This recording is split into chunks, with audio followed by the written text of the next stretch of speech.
Pernah kepikiran nggak sih gimana sebenarnya mesin raksasa pemerintahan Indonesia ini berjalan? Nah, hari ini kita bakal coba bedah bareng-bareng, kita bongkar cetak birunya satu persatu buat ngeliat gimana pilar-pilar kekuasaan di negara kita ini saling menopang dan ya, menjaga keseimbangan. Oke, ini dia peta perjalanan kita. Simpel aja, tapi penting banget. Kita mulai dari dasarnya, fondasinya, yaitu UUD 1945. Terus kita jelajahi tiga pilar utamanya, eksekutif, legislatif, dan yudikatif. Dan sebagai penutup, kita lihat gimana semua itu nyambung, bersinergi untuk menjaga negara ini tetap utuh. Yuk kita mulai. Setiap bangunan yang hebat pasti butuh fondasi yang super kokoh ya kan? Nah, buat negara kita, fondasi itu adalah Undang-Undang Dasar 1945. Ini bukan cuma sekedar tumpukan kertas hukum loh. Ini tuh ibarat jiwanya bangsa. Cetak biru yang ngatur aturan main buat semua lembaga negara. Dan di jantung desain negara kita ini, ada satu prinsip yang jenius banget, namanya checks and balances. Gampangnya gini deh, bayangin ini tuh kayak sistem rem dan gas di mobil. Nggak ada satu bagian pun yang bisa seenaknya ngebut sendiri tanpa ada kontrol dari yang lain. Tujuannya, ya biar kekuasaan itu nggak numpuk di satu titik dan disalahgunakan. Jadi, dari konstitusi inilah sumber kekuatan dan keabsahan itu berasal. Semua lembaga negara, mau itu istana presiden, sampai ke pengadilan di daerah, mereka semua dapat wewenang dari sini untuk bertindak atas nama kita, atas nama rakyat. UUD 1945 ini ibarat kompas hukum dan politik bangsa kita. Oke, sekarang kita beralih ke pilar pertama yang berdiri di atas fondasi tadi, pilar eksekutif. Nah, inilah mesin penggerak pemerintahannya, yang dipimpin langsung oleh presiden dan wakil presiden. Anggap aja mereka ini nahkoda dari kapal besar bernama Indonesia. Tugasnya bukan cuma ngejalanin undang-undang yang udah ada, tapi juga merancang kebijakan-kebijakan besar dan nentuin arah, mau dibawa kemana negara ini ke depannya. Kekuasaan presiden itu luas banget, mencakup 4 area yang super penting. Dan 4 area ini secara langsung ngebentuk kehidupan kita sehari-hari dan juga masa depan bangsa. Yuk kita coba bedah satu persatu. Pertama, kita lihat dari sisi ekonomi. Coba deh bayangin APBN atau anggaran negara itu kayak anggaran belanja rumah tangga, tapi ukurannya raksasa. Nah, eksekutif inilah yang merancang semuanya, nentuin duitnya datang dari mana, misalnya pajak, dan bakal dibelanjain buat apa aja.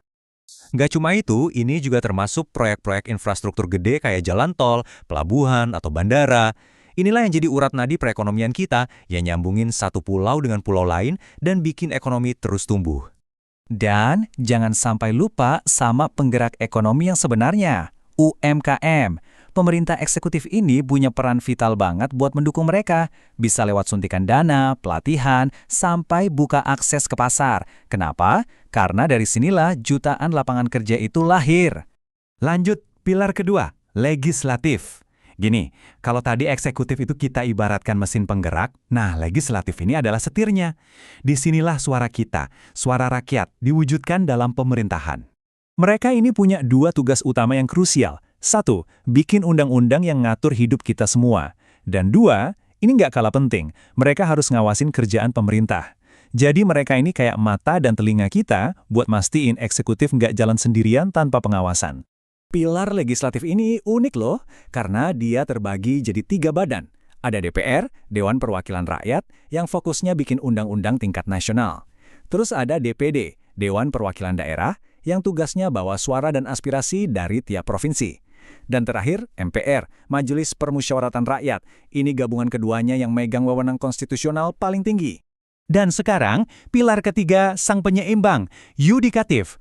Kalau dalam permainan demokrasi, merekalah wasitnya, sang penjaga gawang konstitusi. Kenapa pilar ini harus independen, harus merdeka?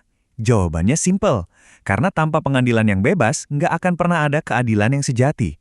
Merekalah benteng pertahanan terakhir kita sebagai warga negara dari tindakan sewenang-wenang. Di dalam pilar yudikatif ini, ada 3 lembaga inti. Mahkamah Agung atau MA, ini pengadulan paling tinggi buat semua kasus.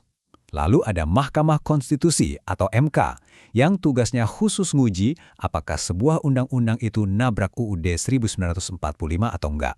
Dan ada Komisi Yudisial atau KY, yang tugasnya ngawasin dan jaga agar para hakim kita tetap lurus dan berintegritas. Oke, jadi kita udah punya fondasinya, udah punya juga 3 pilarnya. Tapi kan sebuah bangunan itu cuma bakal kuat kalau semua bagiannya kerja bareng ya kan? Bayangin deh ketiga pilar ini kayak roda-roda gigi di dalam sebuah mesin yang rumit. Mereka nggak bisa muter sendiri-sendiri. Justru karena interaksi dan sinergi di antara mereka lah, seluruh mesin pemerintahan ini bisa bergerak maju untuk melayani kita semua. Nah, slide ini nunjukin dengan jelas banget gimana sinergi itu bekerja dalam prakteknya. Coba perhatiin deh, gimana panah-panah ini nyambungin berbagai lembaga. Ini menunjukkan adanya koordinasi, adanya pengawasan timbal balik, dan adanya tugas bersama buat melindungi konstitusi yang jadi perekat semuanya. Jadi kuncinya ada 3. Pertama, lembaga-lembaga ini harus kerjasama dalam bikin kebijakan.